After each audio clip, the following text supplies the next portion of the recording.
Pemirsa, 20 warga negara Indonesia korban perdagangan manusia di Myanmar berhasil dibebaskan. Mereka dibawa ke perbatasan Thailand sebelum akhirnya dipulangkan ke Indonesia. Assalamualaikum warahmatullahi wabarakatuh. Kami para WNI yang terjebak di Myanmar mohon bantuan kepada pemerintah Indonesia. Puluhan warga negara Indonesia diduga menjadi korban tindak pidana perdagangan orang dan disekap di Myanmar.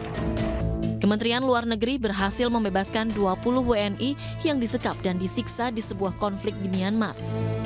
Ke-20 WNI ini dibawa ke perbatasan dalam 2 gelombang. Jumat 5 Mei, 4 orang dan kemarin 16 orang berhasil dibawa ke Bangkok.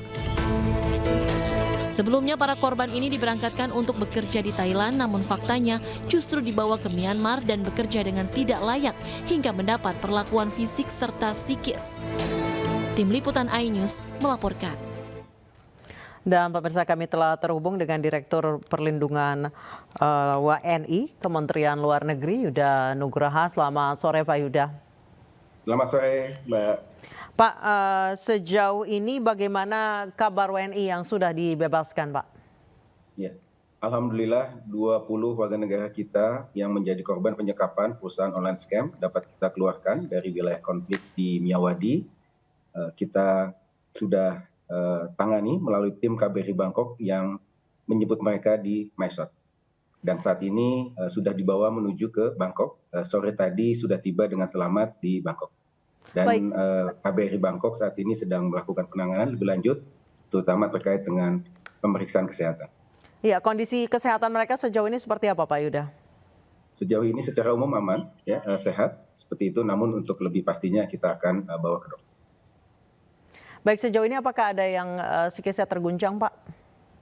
Ya, tentunya nanti kita tunggu hasil pemeriksaan dari dokter. Secara fisik memang mereka baik-baik saja, seperti itu. Tapi tentunya kita akan meminta pandangan dari profesional. Nah, selanjutnya sesuai dengan standar prosedur kami, kita akan melakukan screening identifikasi korban TPPO. Kita telah memiliki screening form berdasarkan Undang-Undang 21 tahun 2007 mengenai pemberantasan TPPO. Nanti tim Barreskrim Polri juga akan bergabung di Bangkok untuk membantu proses screening. Mekanisme pemulangan seperti apa Pak kalau saat ini sudah dibawa ke perbatasan Thailand? Ya, ketika kita sudah masuk ke wilayah Thailand, tentunya kita akan berkoordinasi dengan otoritas yang ada di Thailand untuk perizinan keimigrasian untuk repatriasi ke Indonesia. Kita akan lakukan itu melalui KBRI kita yang ada di Bangkok. Baik, untuk kronologis mereka bisa terjebak di perdagangan orang dan berada di Myanmar itu seperti apa Pak? Ya, ini memang bukan kasus yang baru. Ya. Ini kasus yang sudah kita tangani sejak 3 tahun yang lalu. Sejak tahun 2020 hingga April tahun 2023, total ada 1.841 kasus yang sudah kita tangani. Mayoritas terjadi di Kamboja. Dan kami memang mencatat terjadi peningkatan kasus yang begitu tinggi pada tahun lalu dan juga tahun ini tentu menjadi perhatian kita bersama.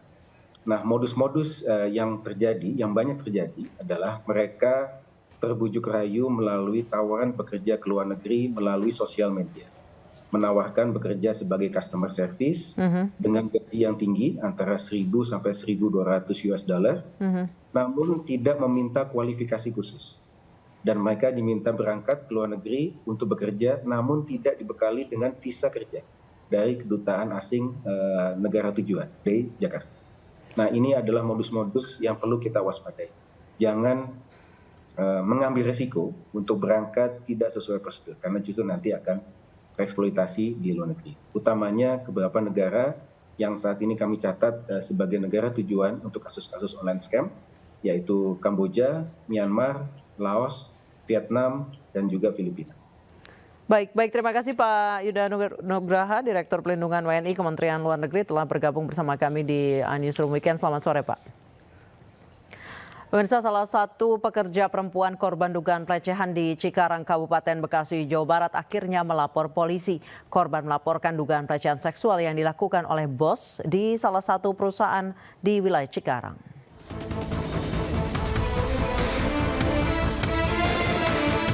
Dengan didampingi kuasa hukum, Ade, buruh wanita yang menjadi salah satu korban pelecehan seksual bosnya, lapor ke Polres Metro Bekasi kemarin siang. korban kerap mendapat ancaman pemutusan kontrak kerja bila menolak ajakan staycation atasannya.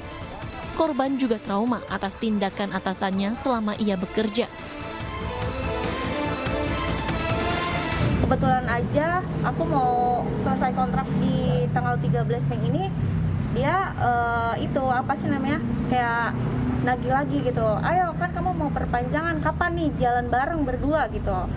Ya aku kan lama-lama di sini ya udah, jadi aku tegasin lagi bahwa aku tuh nggak bisa jalan berdua bareng karena aku juga punya cowok.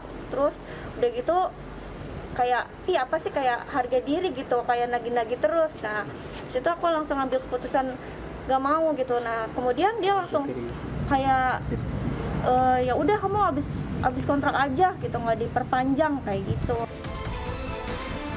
Sebelumnya, Jagat Maya dihebohkan dengan unggahan salah satu akun di media sosial yang menyebutkan adanya persyaratan staycation yang diterapkan atasan kepada karyawatinya untuk memperpanjang kontrak kerja. Dari Kabupaten Bekasi, Jawa Barat, Didit Junaidi, iNews melaporkan. Pemirsa, panas ekstrim membuat pembudidaya ikan air tawar di Jember kelimpungan. Pasalnya harus sering mengganti air kolam, juga memberi tambahan asupan makanan pada ikan.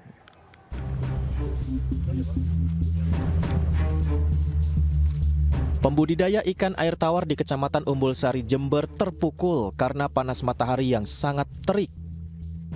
Kondisi ini menyebabkan pembudidaya harus ekstra keras menyiapkan asupan makanan dan penggantian air dalam kolam sehingga ikan tidak mati karena kepanasan. Tiap pagi, siang, dan sore, pembudidaya memberi makan ratusan ribu ikan air tawarnya di 3 kolam besar dekat rumahnya. Padahal sebelumnya hanya pagi dan sore. Tak hanya itu, ia juga harus sering mengganti air kolam karena dampak terik matahari berpengaruh kepada suhu air. Pembudidaya terpaksa menambah biaya perawatan dan pemeliharaan ikan air tawarnya hingga jutaan rupiah. Itu dari musim, Pak. Kalau musimnya panas kayak gini, Pak, ya harus main air. Airnya. Supaya airnya enggak jelek. Kini pembudidaya ikan hanya bisa berharap agar cuaca panas tidak terus terjadi sehingga ia dapat membudidaya ikan air tawar dengan biaya yang tidak terlalu besar. Dari Jember, Bambang Sugiarto, iNews melaporkan. Timnas Indonesia U22 menghadapi pertandingan ketiga grup A SEA Games 2023 kontra Timor Leste di Stadion Nasional Olimpiade Phnom Penh, Kamboja. Informasi lengkapnya usai jeda.